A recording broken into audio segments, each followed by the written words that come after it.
Hello കൂട്ടുകാരെ, ഇന്ന് ഒരു ബാറ്ററി ടിപ്പാണ് കേട്ടോ തരുന്നത്. അപ്പോൾ നിങ്ങൾ എല്ലാവരും ബാറ്ററി ചാർജ് ചെയ്യാറുണ്ട്, ഡിറ്റാച്ച് ചെയ്തും അല്ലാതെയും ചാർജ് ചെയ്യാറുണ്ടാവും. നമ്മൾ വളരെ ശ്രദ്ധിക്കേണ്ട ഒരു കാര്യത്തെ കുറിച്ചാണ് ഞാൻ ഈ പറയുന്നത്. നമ്മൾ ബാറ്ററി ചാർജ് ചെയ്യാൻ നേരത്ത് എല്ലാവരും ചെയ്യുന്നത് ഈ അഡാപ്റ്റർ നമ്മൾ എടുത്തിട്ട് ആദ്യം കുത്തുന്നു, അത് പിന്നെ പ്ലഗ് ചെയ്യുന്നു, അതിനുശേഷമാണ് നമ്മുടെ ബാറ്ററിയിലോട്ട് ഇൻസേർട്ട് ചെയ്യണത്. അങ്ങനെ ചെയ്യാതിരിക്കുക എന്നാണ് എൻ്റെ ഒരു റിക്വസ്റ്റ്. നമ്മൾ ആദ്യം ബാറ്ററിയിലോട്ട് നമ്മളുടെ അഡാപ്റ്ററിന്റെ കണക്ടർ കണക്ട് ചെയ്യുക, അതിനുശേഷം അഡാപ്റ്ററിന്റെ പ്ലഗ് നമ്മുടെ പ്ലഗിലോട്ട് ചെയ്യുക, എന്നിട്ട് ഓൺ ചെയ്യാൻ ശ്രമിക്കുക. സോ അതിൽ നമുക്ക് കൂടുതൽ സ്പാർക്ക് ഒഴിവാക്കാൻ നല്ലതായിരിക്കും.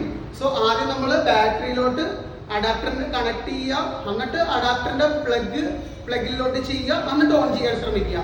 അതാണ് ഏറ്റവും നല്ലൊരു വേ നമുക്കൊരു സ്പാർക്ക് ഒഴിവാക്കാൻ സാധിക്കുന്നത്. അതേപോലെ തന്നെ നമുക്ക് ഒന്നും കൂടി പറയാനുള്ളത്, ഇപ്പം മഴക്കാലമാണല്ലോ. സോ മഴക്കാലത്ത് നമ്മൾ വണ്ടി ഓടിച്ച് തിരിച്ചു വന്നതിന് ശേഷം ബാറ്ററി ചാർജ് ചെയ്യുന്ന സമയത്ത് മേക്ക് ഷുവർ ബാറ്ററിയുടെ ആ പൊസിഷൻ നല്ല ഡ്രൈ ആയിട്ടുണ്ട്. നമ്മൾ തുടച്ചതിന് ശേഷം അവിടെ വെള്ളത്തിന്റെ അംശങ്ങളില്ല എന്ന് ഉറപ്പ് വരുത്തിയതിനു ശേഷം പ്ലഗ് ഇൻ ചെയ്യാൻ നോക്കുക. ഓക്കെ കൂട്ടുകാരെ, താങ്ക് യു.